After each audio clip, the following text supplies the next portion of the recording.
Hello guys and welcome back. This is Pete Dahlgren building the Mears Models F86. A lot of guys are going, oh shit, what is this guy doing?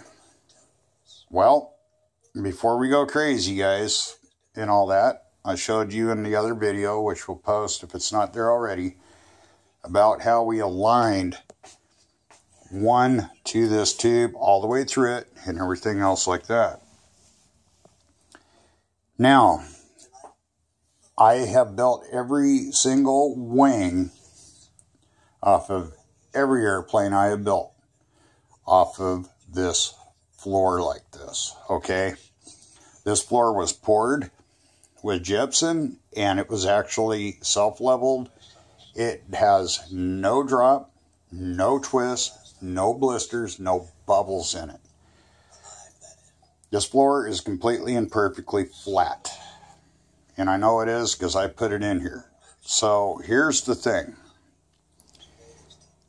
You have all these jigs. You have 4 jigs that go all the way to the full thing of the wing. Okay? These are all here.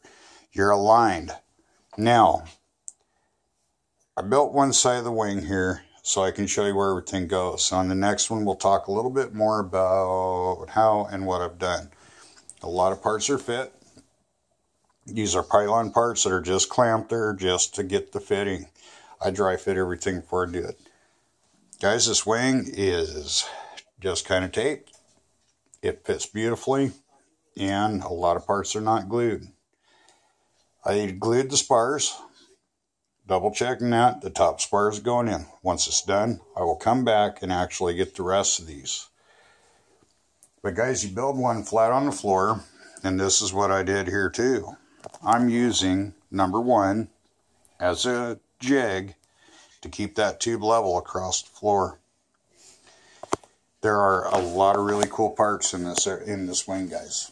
This wing builds extremely fast. You probably will have to trim the tube. Don't do it until you put these in, and don't do it until you've mounted both sides to the wing before you go cutting a tube. That is takes a while to get. It's a specific tube, so take your time on this and don't even second guess it. This wing goes together. It's probably, in all reality, probably the easiest wing I've built in a lot of years. It's very straightforward. Parts fit amazingly well, and you know you can't mess it up if you follow it right. Now, some guys may squawk about my taping that I use instead of clamps. Sometimes it's better to do that than to do other things. A lot of parts are not glued in because I got to go out there and fit them for nuts. I am putting the tanks on this, so I am putting the pylon mounts in there. And they go in here into this bay. And they're pretty big. And it actually adds a considerable amount of strength to the wing, actually. Funny enough, it's done. Now, I've had a few guys asking me about webbing this wing. And you know what? Shear webbing is not necessary on it. And the reason being for it is it's already, this thing has, count them guys, 1, 2, 3, 4, 5, 6, 7 spars in there. It's strong. It doesn't move. There's nothing there. And you're going to sheet it with 3/32 and you're going to glass it. You're no chance of this thing breaking. It's built. Now, some guys thought that there was a problem with the cutting on these particular spars. They're not. Guys, you can trust them. Fit them. It takes a little bit to get it fit up. But if you do it and you keep it level, the parts just kind of stick together by themselves. There are some little parts in here that you may question, but don't question them. Just put them in, clamp them. It's like this one is not glued.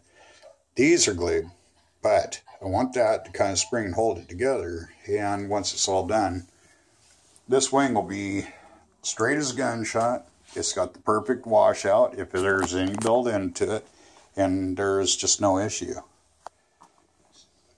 it takes a little bit of time to get used to building something. And it's like I've said, you know, to a lot of people, this is an amazing build. I mean, the framing of this thing goes together extremely fast. I mean, it's self-explanatory. It goes together like a great big giant puzzle.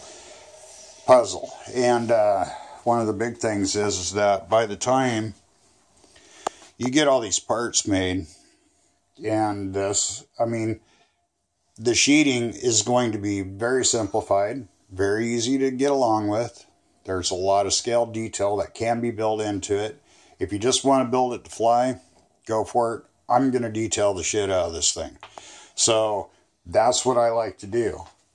You know, and I've had a lot of comments of people saying, gosh, you're a fast builder. Well, I'm showing you 10 minutes at a time what I've taken hours to configure. You know, it's not, the videos that I've done are probably 4 or 5 hours of figuring things out and then transferring the knowledge to you guys. So it just makes it easier for you to accomplish the good results. Anybody can do this. Everybody's building style is completely different. I'm not saying build your wing on the floor. If you have a great big huge shop, go for it. I build my wings on the floor, and it's just for obvious reasons. It's flat and it's perfect. There's no chance of that wing getting warped or screwed up or anything. She's perfectly flat. Now, I don't just glue. Here's another little point, guys. I glue every other joint. Every other one. I leave the last one there, and I double check it to make sure there's nothing there. If I glued it here on this one, I go to the second one and glue that one. And do a zigzag pattern all the way up front. The reason I do that is because, now when I built the Spitfire wing, I got a twisting action in it because the glue was actually changing the balsa. Well, this is plywood. And I couldn't figure out why it was doing that. So I zigzagged it, patterned it, and I've done that on every one. And it was actually not the Spitfire wing that did it. It was the P-47 that twisted on me because I put too much glue in it. And until it completely cured, well, guess what? It kind of twisted a little bit. So we had to go in and do a lot of finagling to get that repaired, and it wound up being a nightmare. Well, other guys on YouTube and everything else says glue every other joint. Then come back and back glue it. And then come back, flip it over, and then glue those joints in the same manner. You'll build a straight wing. It's just a dirty trick that we do. And, you know, I do appreciate a lot of the great comments that people have made on Facebook and stuff about this. I am not the best builder in the world, guys. I don't intend to ever be classified that. I'm really proud of the fact you guys call me a top-notch builder and this and that. But guys, I'm trying to do this video series in a way so anybody can do it.